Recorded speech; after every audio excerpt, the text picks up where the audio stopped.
The next speaker is the turn for Dr. Kavita Houthoff Khemlani. Unfortunately, she cannot assist in live presentation, but he has sent us a pre-recorded presentation. She is a consultant in the Maximal Medical Center in Veldhoven, the Netherlands. And she will talk about monitoring to prevent spinal cord ischemia, updates on cerebrospinal fluid drainage. But for attending, for answering the doubts from the audience, Professor Jan Schrijver, who is the chief of the of Anaesthesia at Maastricht, at the Department of Anaesthesia in Maastricht University, he will answer kindly the questions from the audience. And thank you, Jan, for your support. And now, welcome to Kavita Khemlani. Good afternoon. My name is Kavita Houthoff, and I'm an anesthesiologist in the Maxima Medical Center in the Netherlands. And today I have the honor to present this talk on neuromonitoring in the prevention of spinal cord ischemia. And I want to give you a little update on cerebral spinal fluid drainage. To get this out of the way, I have no potential or actual conflicts of interest pertaining to this talk. Since the introduction of endovascular approaches for the repair of thoracic aneurysms, there's been a drastic decline in mortality and morbidity.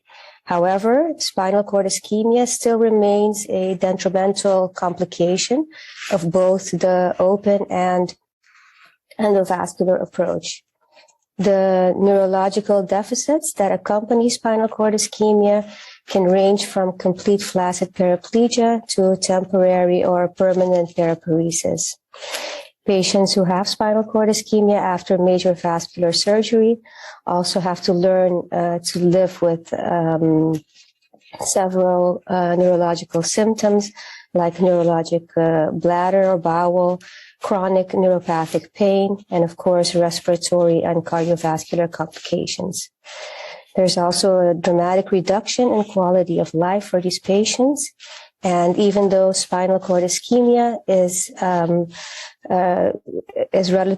has lower incidence compared to other chronic diseases, it still has a disproportional increase in costs of healthcare.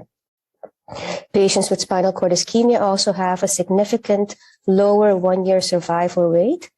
And patients who have permanent spinal cord ischemia have an even lower survival rate compared to those with transient spinal cord ischemia.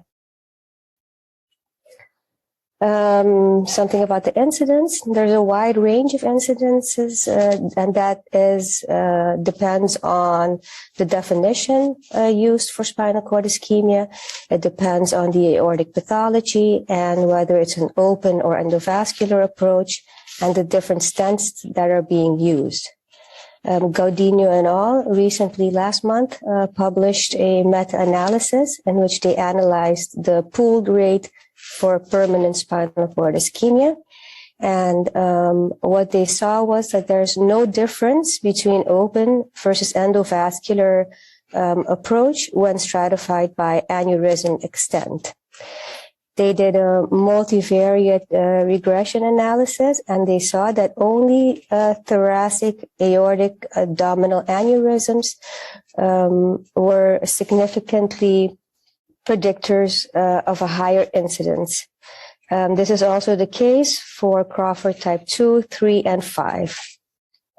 So some of the risk factors for the occurrence of spinal cord ischemia, which are known in literature, like the long aortic coverage of more than 20 centimeters, prior AAA repair, coverage of important arteries like the left subclavian artery or occlusion of the internal iliac arteries, chronic renal sufficiency in prior history, and perioperative hypotension.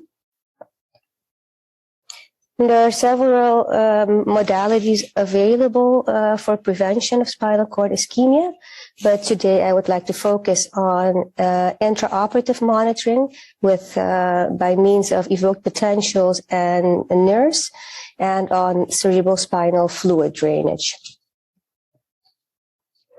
So intraoperative neuromonitoring to detect spinal cord ischemia and to manage hemodynamic optimization and to guide reimplantation of critical arteries is supported by Class 2B evidence.